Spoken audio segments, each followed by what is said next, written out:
Hi and welcome. I'm Cris Meadows. I am the president of Harvest Girls International Incorporated, and welcome to Let's Talk About It. Let's Talk About It is a program that I've designed to go all over the world to encourage, motivate, and inspire women and young girls to walk in their purpose, to walk in their destiny, to tell their stories, and to change the lives of the women that they speak to or hear the sound of their voice. You know, today I'm so excited because I have someone that there's such a big story behind this. We probably can't get it all in, but I have to have her on because she's doing so many great things in the community and in the surrounding area in which she was raised in Ohio. And that is Ladies Under Construction, founder, CEO, president, Alenia Moore in Indianapolis, Indiana. Welcome to Let's Talk About It, Alenia. I am so excited to have you. Thank you. As always, I appreciate you. Thank you so much. Yes, I told her we were talking before the show, and I said, let's save all this for the show. Listen, I have to tell this audience, you don't want to miss this. Get a pen, paper, take some notes. You may catch some things. Your life purpose sometimes is caught and taught. You catch something here, you taught something over there, and it brings you into your full divine purpose. So that's what I want for you today, ladies and young girls. Get your young girls on here as well, because we need you to understand that everybody has a story, and you stand on your story, not in your story. When you're the victim, you're in it. But when you're on top of it, you're the victor. And Alenia Moore has found her way to stand on her story. So I'm just going to ask you a simple question. Who is Alenia Moore? Wow. I would say for me, in thinking about it, who am I? I'm a woman on her journey. I have not yet arrived, though I am definitely appreciative of where I come from and the hurdles that I've been able to overcome. And so who I'm a woman on her journey who understands that my life isn't about me. It's about the lives that are meant to be attached to my testimony. And I believe that we all have two hands. One should be reaching up to be pulled, as we're going to talk about it, as I connected with you and like, hey, can we sit down? Can we sit down? And so we have to be humble enough to reach up, but also have to be able to be servant enough to reach back to the next generation. And so I enjoy the evolution of me. It's the beginning, and I'm excited about where things are going. So what can you tell us about your journey, starting from a young girl? And I know you've told this story many times.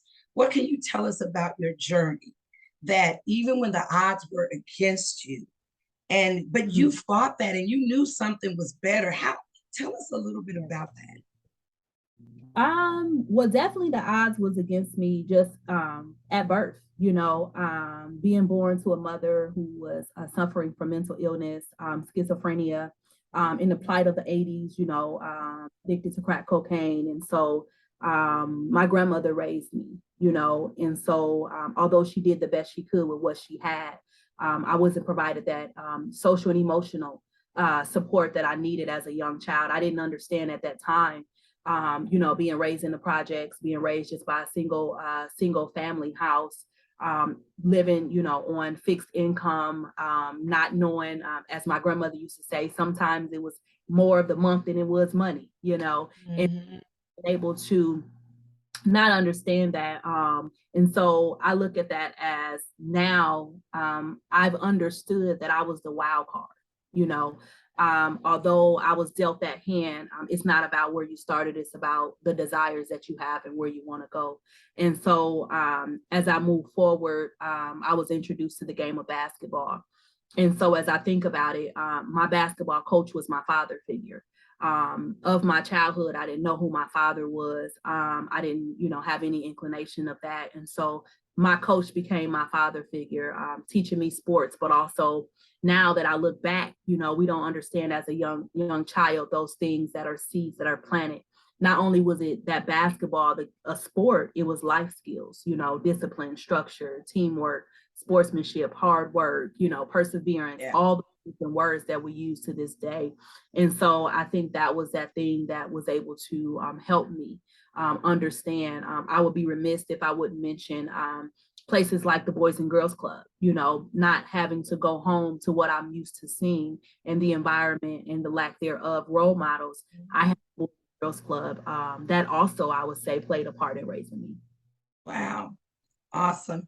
And so in that you said you're the wild card. I love that. Because a wild card can go either way. When we're playing spades or whatever, we got that wild card, that big joker it can take everybody out, or if you don't play it right, you'll lose it, and it doesn't do you any good. What made you, being the wild card, what made you change in your thinking as to what, like you said, you saw what things were different when you were at the Boys and Girls Club, when you had the father figure as the coach and all of those things? What made you say, or what made you push forward to just, because I want to talk about your GPA. I remember reading that. And how did you overcome? I just need to know your overcoming story.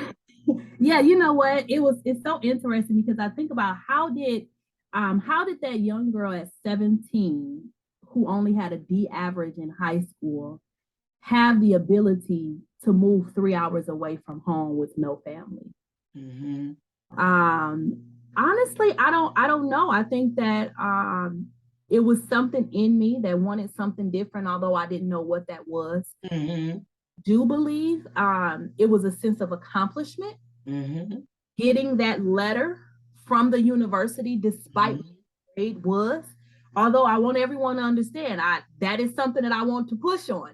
Don't push for the D, go to higher.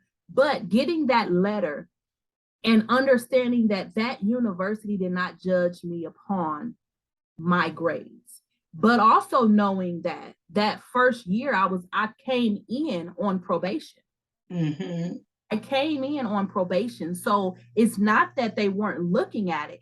It was that I'm going to give this young lady an opportunity to show that she wants to be here. Wow. Now, that was one of the biggest things. And so I remember my brother took me, to University of Cincinnati, 3 hours away. It was a U-Haul, and dropped me off. And I was just in a dorm room with the letter that told me who my roommate was. Wait, whoa. You went to the University of Cincinnati, which is a stellar university, with a D minus on probation, and you were accepted. Yes. On the first year, if I did not receive at least a 2.0, I had to go back home. But the point that you've got is, and I can't help but believe your acceptance could have been, well, it was God ordained, number one, but it could have been your references, how you operated in sports in the community, those kind of things. I mean, they saw something in you. They saw a potential. And when you got the letter, it sounds like you started to see it in yourself as well.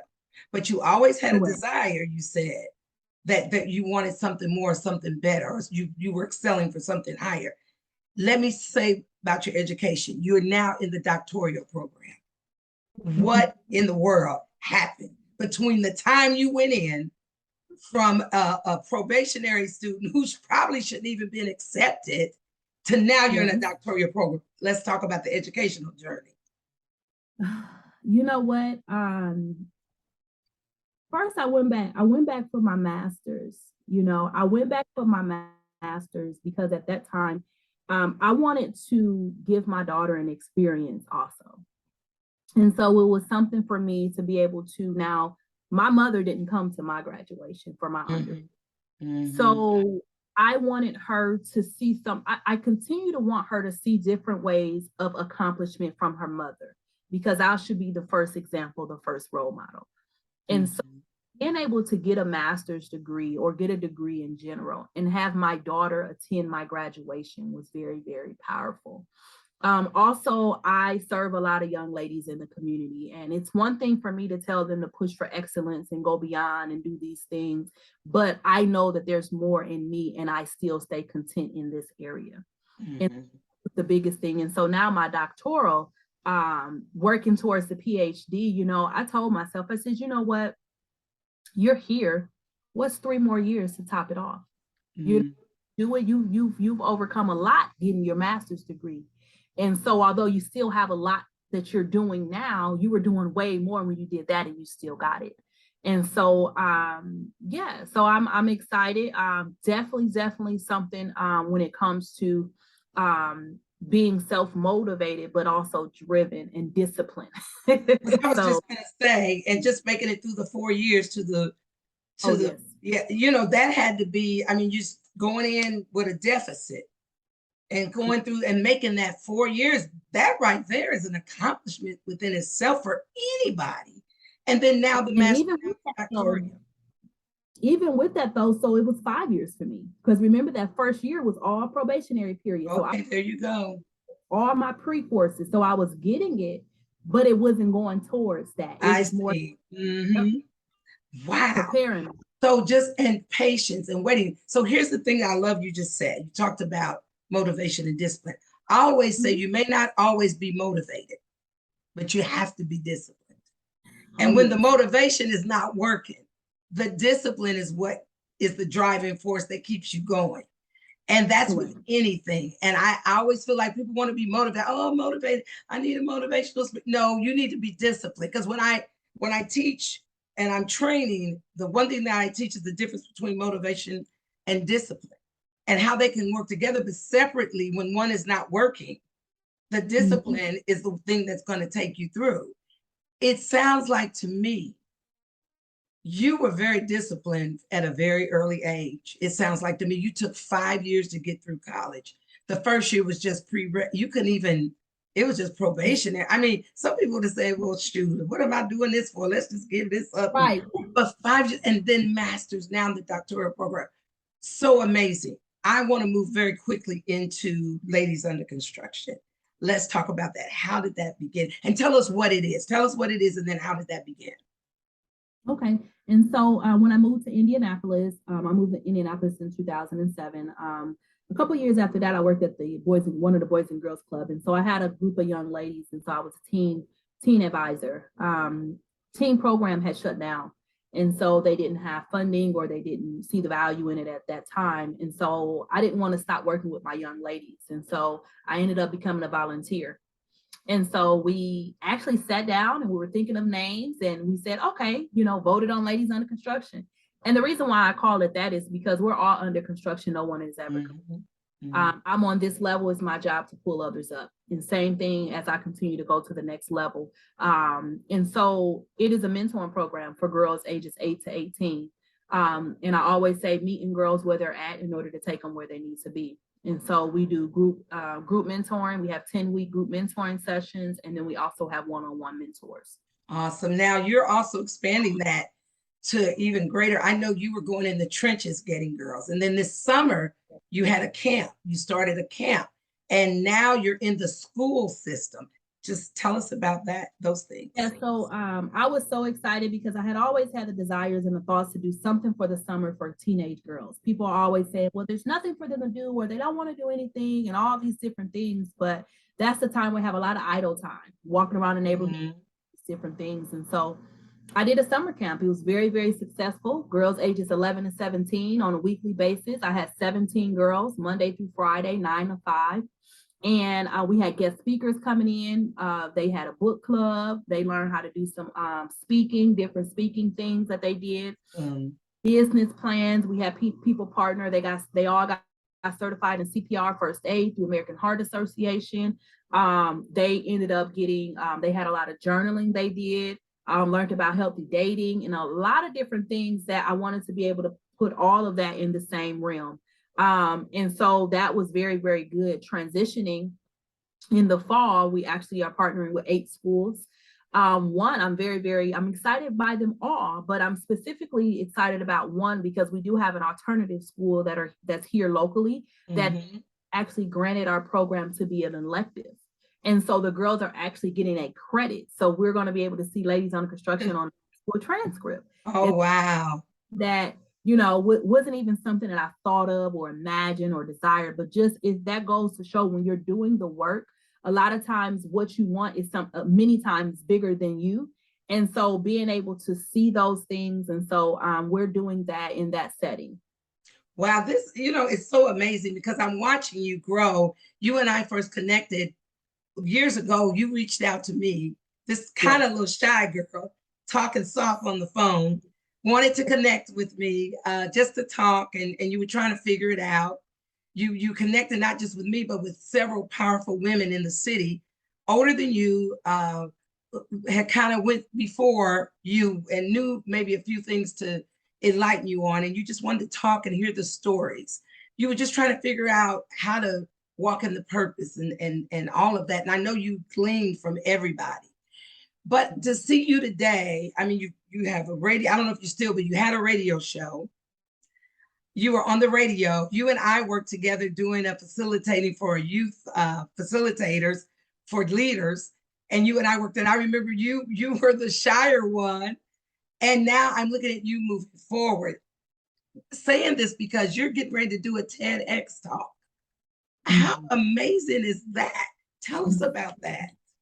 Yeah, so that's another thing that I'm pushing myself to get into spaces to where I feel like um I can lean on to grow. Mm-hmm.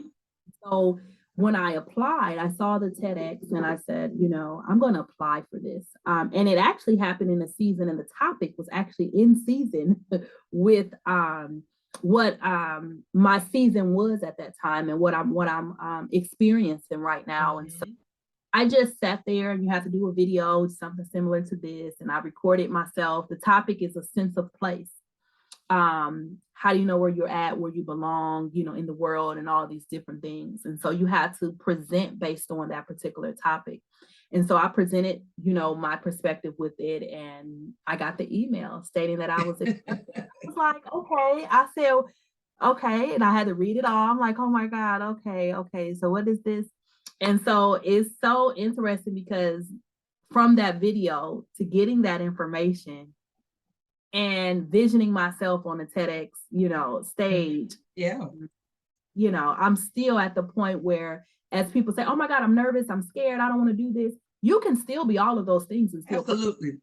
I'm definitely nervous. I'm definitely, I'm I'm all of always nervous. Every time I go before people, I'm nervous. I just take the energy and push it forward. it. Yeah, Exactly. Exactly. absolutely. People think you got to get rid of those. Oh my God, Nope, I'm scared. nope, Keep doing it. Keep push it. Let the end goal be greater than the desires and the things that. absolutely. Yes. And so I'm very, very excited at that. Definitely wouldn't even imagine. That's not something that I imagine, but So I tell have. us what TEDx is, because some people, the TED Talks, some people may not even know what that is. So let's just kind of say what that is. So the TED Talks is more national. So it's, all around. So TEDx is an opportunity for you to do that locally. And so they have an actual, is at usually at a certain location. And so they'll have it, they'll host it, and they'll have people from all around coming to actually join. The great thing about it is, as a speaker, you're actually, whatever your topic is, everybody has a theme. Everybody has to talk around the same thing, but they Mm-hmm. different way. And so with that, you do your presentation, they record it, and they put it on their website. And so they're able to put it on their website to promote it. And so it's very a great opportunity if you want to speak, as you continue to speak. And even if you don't want to speak, maybe you're crafting your brand, maybe the topic Mm-hmm. is something different in relation to your area expertise and things. And so for me, a couple of things I'm excited about that is, for one, the topic, and being able to share the sense of place of what I submitted. And then for two, they have a meet and greet. So there's different people that are actually going to be able to go to the meet and greet. So I don't know who wants to come and meet, and so that's Yeah. going to be a great So opportunity. you'll be seen all over the world if the Yes, opportunity, because they posted on their website. It will yes, be seen all over the world, and you will start getting, and I'm probably prophesying to you, you will be getting engagements coming in from all over because somebody saw you. Because this is what I want to tell women and young girls: put yourself sometimes, challenge yourself. I'll say this: challenge yourself to things that sometimes are uncomfortable. If you stay in the comfort of what you know you can do and how you can move, then you've mhm, mastered it. So now it's time for next level, and then yeah, the next level. And so you grow. That's how you grow. So I want to Mhm. say to you, just some amazing things. I saw you post a lot on Facebook about, I saw the other day, somebody's going to give you a van for your girls so you can transport them around. And I Yeah. believe that that's going to happen. Somebody's going to see that post. Somebody's going to say, I have a van for you. Talk to us about how you, just your energy and how you move. Um, I would say for me, one thing I always tell myself is you're the person that's in your family that can change the trajectory, you know. And I always say, if it didn't happen before me, then it's my turn to make it happen. Mm-hmm. Oh, I just think that if there's desires that you want, things that you have, a certain position that you want to be in life, if you don't speak it and vision yourself already there, if you don't act, just like you said about the van. I had people that said, well, you know, nobody's really going to donate. Nobody, well, you know what? Those are the type of people I need to take out of my circle. Those are the type Mm-hmm. of people watching. I don't need to hear you. You can talk, but I have to understand, don't allow those people to have you do something as simple as, let me delete this. But you know what? Why did I say that? No, you want to be able to be that person that has people around you that's going to pour into you, that's going to continue to, just like you said, prophesy, you know, say these things, or even if it's just one thing in what I did with that post. Okay, who somebody that saw that, send some prayers up, That's you right. know, share this or do this. And so the way I live my life is that I've already accomplished a lot, and I love where I came from because that was the actual muscle to get me to where I'm at. And Mm-hmm. continue to moving on. I don't do it just for me, it's for my daughter and for those that I'm attached to, the young ladies that I serve. And so it's always so amazing, like the TEDx. I host events, I do these things. So for my girls to be able to come and see me on stage, you know, that's Mm-hmm. wonderful, you know. And so different things like that, I have to walk in the purpose and in the type of posture that I want, you know, to be that example of, no matter how hard it gets. And I'm going to fall sometime, Yeah. but falling short, I need to have people like yourself and others around me that's going to say, listen here, let me help adjust you. Let me, Yeah. you know, you know, you got, you know, you said this, I need you to update that, or, you know, hold on, this is not you. And I have to sit back and be like, you know what, you're right, because it's bigger than me. And I've created a brand, and I've created a certain type of posture. I watched how you have solidified your organization. You've gotten it copywritten, your name copywritten, Ladies Under Construction. You're with Dun and Bradstreet. I'm watching. So don't you ever think Big Sis is not watching. Auntie's not watching. Auntie is watching. And I've watched Okay. you do all of that. I'll click, I usually click a heart or something on your page, but I'm watching your post even when I'm not clicking. And I'm going to tell you, honey, you are the example. You are the example. And you remind me, if I could have been you when I was your age, you are the example to every young woman, young girl, older woman, even. You're inspiring me. I'm 63 years old, but I'm still being inspired. And I don't feel like a young person can't tell me anything. I'm learning from you. I'm learning from how you're moving and how you're stretching yourself. And it's causing other organizations and other people to start stretching themselves as well. Keep posting, keep going, keep posting and deleting the ones that don't need to be on there, but just keep posting because it's an encouragement. It really is. We got about 2 minutes left. And I just want to say, I want you to leave us with whatever message or whatever statement that you would like to leave us with. And we're going to put your, where we can find you at in the description box below. So Okay. just tell us something to take us out of here. I would say the biggest thing is think of your life like a book. And whatever chapter you're on right now, understand that you got to take back the pen and you have to read, you got to write your chapter out. And for those that you had in the previous chapter, it's some people you need to leave behind. It's some people that should have been left behind, but also some people that you need to be introduced to in this next chapter. And so just always remember, you know, situations that are happening is temporarily. Don't allow something temporary to have a permanent effect on your life. And so just keep pushing. As I say, always stay focused, dream big, and don't. That is so amazing. I love it. I love it. Well, you've heard it from Alenia Moore.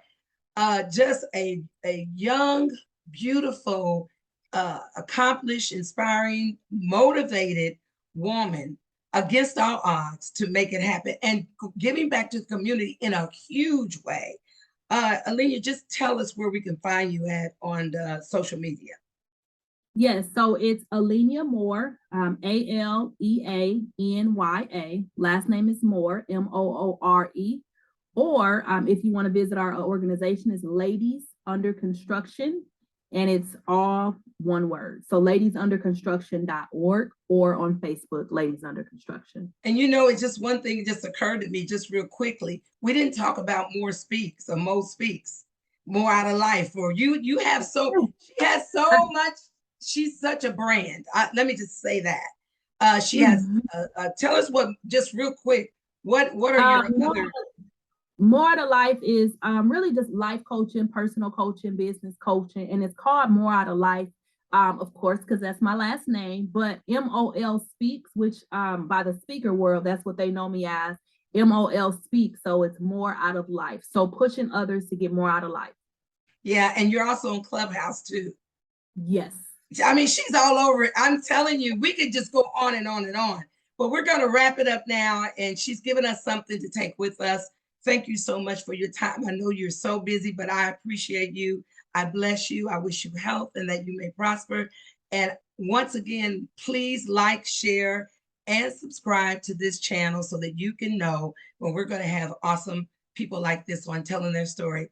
And this is Cris Meadows signing out from Harvest Girls International, telling you, remember, transformation begins with you.